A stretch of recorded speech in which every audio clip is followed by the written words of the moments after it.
I want to tell you what happened, first of all, when I got to the front door. But as I'm walking towards the front door, it was something that I saw when I was doing the psychometry. And it was when you got a little figure of a crone, you know, like an old witchy crone. Yeah. And I saw this white door slamming in my face. So as I was walking up towards you, I thought, oh no, this is the white door. And that's not, it was a very ominous feeling, as if whatever it was didn't want me in the house. So then I went into the lounge, and I heard the sound of like voices coming over a monitor or something that wasn't a telephone. I was confused by it. You were listening for something but hearing what you shouldn't have heard, if you understand what I mean. Am I allowed to tell you what that is? I am very interested. Tell me what about the noise. What is this I could hear? It's like It's a baby monitor. Yeah, I did say it could be a baby monitor, but it's like you were hearing more than you should have heard. We heard Lisa singing to the baby. But it was later, perhaps later on in the week, since I actually was singing this song to the baby. Somebody was playing it back to you. He was always playing back to me. We were just both stood in the bedroom and it just switched on. I remember singing that song, but it shouldn't be recorded because the baby monitor can't record. That's the only thing that's made the hair stick up on the back of our neck. The energy to be able, and the cleverness to be able to record your voice and play it back at you, all that is doing is deliberately frightening you. There's no benefit to it. And another aspect of the lounge is this like ice cold, and when I pick up ice cold, it means it's phenomena. So this temperature change will happen suddenly. There was a time we were sat on the settee together, weren't we? Yes. And I just felt, for want of a better expression, a tube of cold. It wasn't a draft. And it seemed to pass from me to Lisa and back, and it did it like 2 or 3 times, and it just kind of disappeared. But what's interesting is when it's weak, it'll come like a soft breeze. Okay. The stronger it gets, the more confined and concise that place of cold is. It was. It felt like a tube of cold, or and that means it's getting stronger. Yeah. Another thing I picked up when I was holding the crone, which is quite strange, is a name, and I couldn't work out if it's either Bex or Becky. I couldn't, but the word Bex, and it stuck in my mind because I thought the only thing I know is beer. I'm sure there's a beer of some sort like that. But does that make any sense? That's a common shortage for our surname, yeah. Bex. What's your name? She calls us Bex. I call him Bex. Do you? Yeah. Bingo. Bex, Mia tells Lisa about the mist she picked up in the hallway during the psychometry. In the hallway, I absolutely know that the hallway and the stairs have had activity. You would have said, and when I was walking up the stairs, I actually stopped and banged my feet on the stairs because that was the noise I heard. It was like that echoey boom, you know, that boom, boom. Yeah. And that's the hot spots. So I think you have poltergeist activity. I think you've had something that's been here even before you came. And I think it's been going really very, very low level activity, very low, for a long, long time. Then something's tipped it, and now it's escalating. Okay. Let's say, let it do its worst tonight. Yeah. The kids are out the house. Exactly. Let's have a really good vigil and bring it on. Yeah. Because I think you two, it will stay the course. I'm going to stay the course. Yeah, there's nothing. I'm not going anywhere. It's my house, not theirs.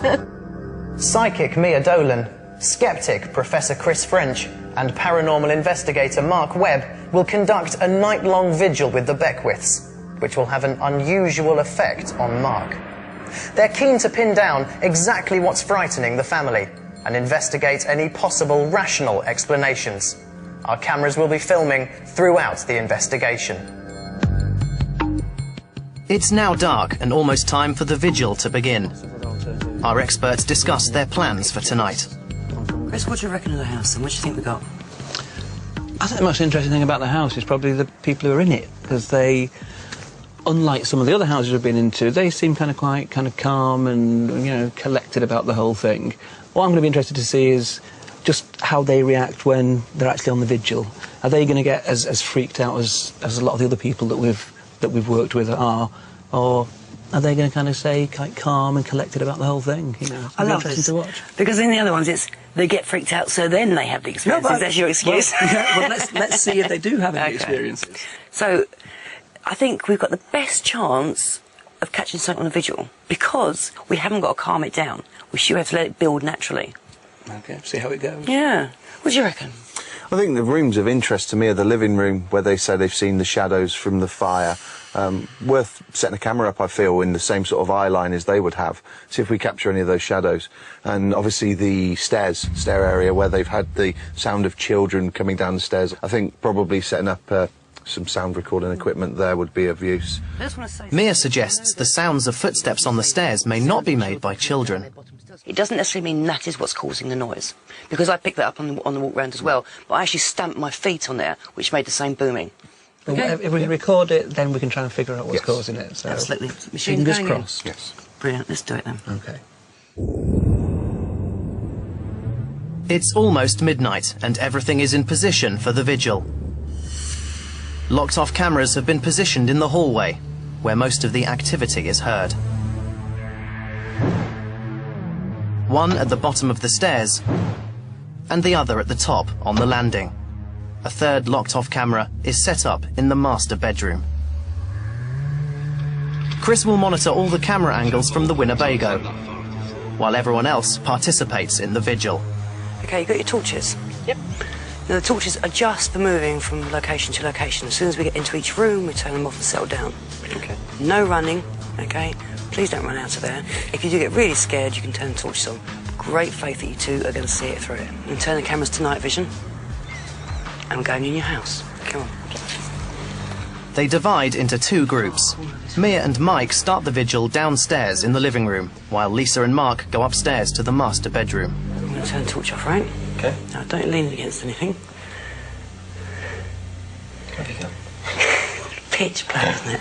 Yeah, When their eyes adjust to the darkness, Mia and Mike notice something in the hall.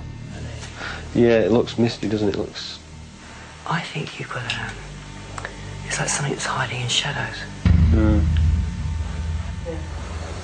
It's never in the room. It's always sort of... Outside, yeah. Yeah, just outside looking in. Sit on the chair. 10 minutes later, Mike and Mia have settled into the chairs. See? I just see like a ball of mist going up the stairs. Soon after, Mark thinks he sees a shadow in the hall.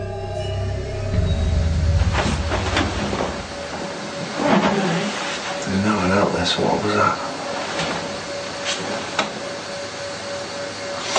You've got a mirror on the wall just there. Yeah. And that would explain... I can see out into the corridor. Yeah. It doesn't explain why I've just seen a shadow by your door. I think we're going to sit out on the landing. And then I've looked down the stairs. Both of us? Yeah.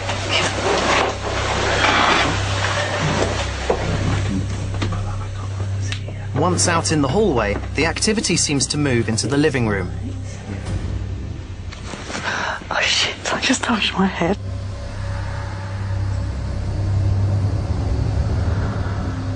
It's just like slightly pulled my hair. Yeah? Have a job getting rid of my hair, it's too short. Mike and Mia continue to sense a strong presence in the room. Are you feeling it behind you? Yes. Put your hand on the middle of my back if you can. I'm seeing... It's cold. I'm sensing dark behind you. Getting not necessarily form of anything, it's just... Out on the landing, Mark and Lisa have sensed nothing. Shall we take a move around to one of the boys' rooms? Yeah. We'll have a look in there. Commons room. Yeah. The big one. Okay. Rustling our trousers. After standing in Connor's room for 10 minutes, Lisa believes she hears